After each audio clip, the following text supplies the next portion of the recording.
खिलते हैं पढ़ पढ़ के सल्ले अला, फूल खिलते हैं पढ़ पढ़ के सल्ले। যারা নুরুল ইজাব পড়ছ, নুরুল ইজার হাসিয়া লিখছেন আল্লামা এজাজ আলী সাহেব রহমতুল্লাহ আলী। আর এরকম অনেকগুলো কিতাবের সাইডে কি আছেন, হাসিয়া আছেন মাওলানা এজাজ আলী রহমতুল্লাহ আলী।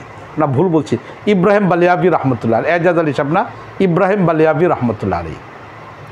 ইব্রাহিম বালিয়াবি রহমতুল্লাহ আলী হলেন আমার দাদা উস্তাদ। আমার উস্তাদ, যার কাছে আমি তিরমিজি পড়েছি, মুফতি সাইদ আহমদ পালনপুরি রহমতুল্লাহ আলী, ওনার উস্তাদ হলেন ইব্রাহিম বালিয়াবি রহমতুল্লাহ আলী।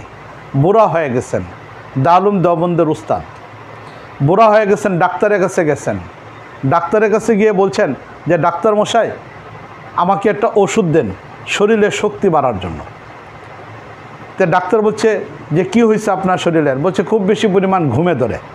তো ঘুম তো আসে ক্লান্তির কারণে, তো এখন বেশি পরিমাণে ঘুম আসে, এই জন্য আমাকে একটা ওষুধ দেন যাতে করে শরীরে শক্তি বেড়ে যায়, আমার ক্লান্তি যেন না আসে, যেন ঘুমে না ধরে।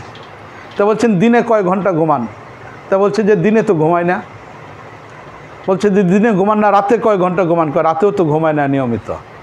বলছে তাহলে কি করেন? সপ্তাহে ঘুমান? বলছেন না, সপ্তাহেও ঘুমায় না। বলছে তাহলে কি করেন? বলে 15 দিন পরে পরে এখন একদিন ঘুমাইতে হয়। 15 দিন পরে পরে একদিন কি করতে হয়? ঘুমাইতে হয়। আগে কি করতেন? আগে মাসে একদিন ঘুমাইতাম। আগে মাসে কী করতাম? এক রাত্রে শুধুমাত্র ঘুমাইতাম, আর বাকি দিনগুলো রাত্রগুলো না ঘুমায় চলতাম। আর এখন শারীরিক দুর্বলতা চলে আসছে, মোতালা করতে পারি না, লেখাপড়া করতে পারি না, এই জন্য 15 দিনে কী করতে হইতেছে? একদিন ঘুমাইতে হচ্ছে, তাও বেশি পরিমাণে ঘুম হচ্ছে। এই কারণে কি করতে চাচ্ছি? ওষুধ খেতে চাচ্ছি যাতে করে শারীরিক দুর্বলতা দূর হয়ে যায়।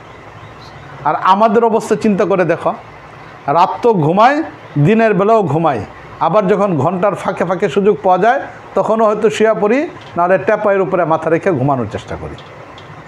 আমাদের জিন্দিগির মাকসাদ না থাকার কারণে আমাদের কি হয়ে গেছে? অবস্থা হয়ে দাঁড়াইছে।